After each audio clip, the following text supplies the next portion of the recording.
नमस्कार, आदाब, सत श्री अकाल। आज हम लोग चर्चा करेंगे बिहार में ओवैसी की एंट्री हो गई है पार्लियामेंट्री में और 11 सीटों पर चुनाव लड़ने का ऐलान भी कर दिया है। जाहिर सी बात है कि यहाँ खास करके महागठबंधन में खलबली मचना स्वाभाविक है। इसका कारण ये है कि हम लोग बात करें किशनगंज से। 2019 में जो जेडीयू के खाते में किशनगंज सीट गया हुआ था, तो किशनगंज सीट पर जेडीयू ने अपना सीट लूज़ कर दिया था और कांग्रेस के खाते में गया था।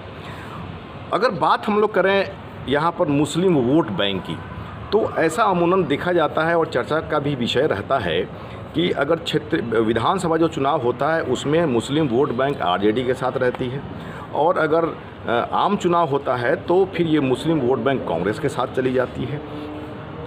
और जिस तरह से कहा जाए तो किशनगंज का जो सीट है, जेडीयू को हरा करके कांग्रेस ने जीत वहाँ पर दर्ज की।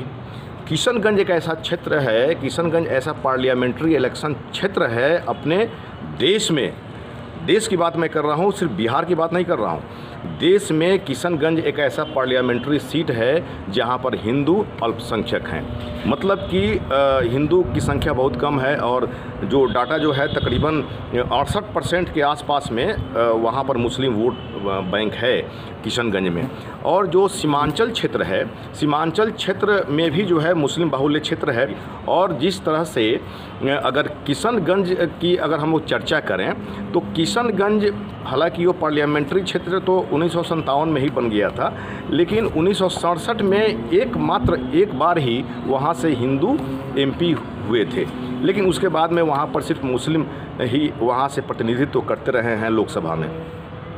और जो 11 सीट पर उन्होंने ऐलान कर दिया है, जिन 11 सीटों पर एआईएमआईएम ने अपने उम्मीदवार देने की घोषणा की है, वो ख़ास तौर पे देखा जाए तो बीजेपी, जेडीयू और कांग्रेस को उसने टारगेट किया है। और जिस तरह से अख्तरुल इमाम का दावा है कि हम लोग सारे के सारे सीटों पर जीत दर्ज करेंगे और दलित मुस्लिम के साथ में अन्याय होता रहा है उसकी हम लोग आवाज़ बुलंद करेंगे। और इन 11 सीटों में किशनगंज, कटिहार, पूर्णिया, अररिया, दरभंगा, उजियारपुर, काराकाट, मुजफ्फरपुर, भागलपुर, गया, बक्सर शामिल है। इन 11 सीटों पर अगर देखा जाए तो जेडीयू, बीजेपी और कांग्रेस को ये ओवैसी की पार्टी जो है टारगेट कर रही है। मनसा कुछ भी हो सकता है, लेकिन जिस तरह से यहाँ पर देखा जाए तो मुस्लिम वोट बैंक कुछ है, माने अन्य सीटों पर भी सीमांचल को छोड़ दिया जाए तो मुस्लिम वोट बैंक सब है। और मुस्लिम और दलित यहाँ पर एआईएमआईएम जो है, जिस तरह से अख्तरुल इमाम का कहना है, वो इकलौते विधायक हैं ओवैसी की पार्टी के बिहार विधानसभा में, तो उन्होंने साफ तौर पे कहा है कि दलित और मुस्लिम को यहाँ पर शोषण किया जा रहा है और उसकी लड़ाई हम लोग लड़ेंगे।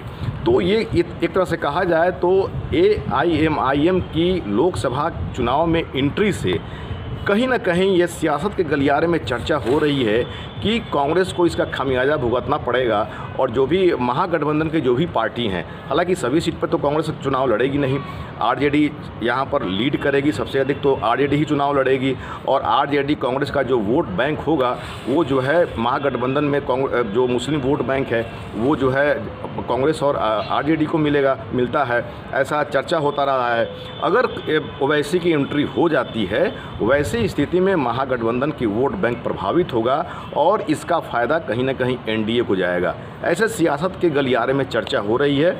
और ओवैसी की पार्टी के एंट्री के बाद एनडीए गदगद है। जैसे ही अनाउंसमेंट ओवैसी के पार्टी का हुआ, उसके बाद में एनडीए में खुशी का माहौल हो गया है।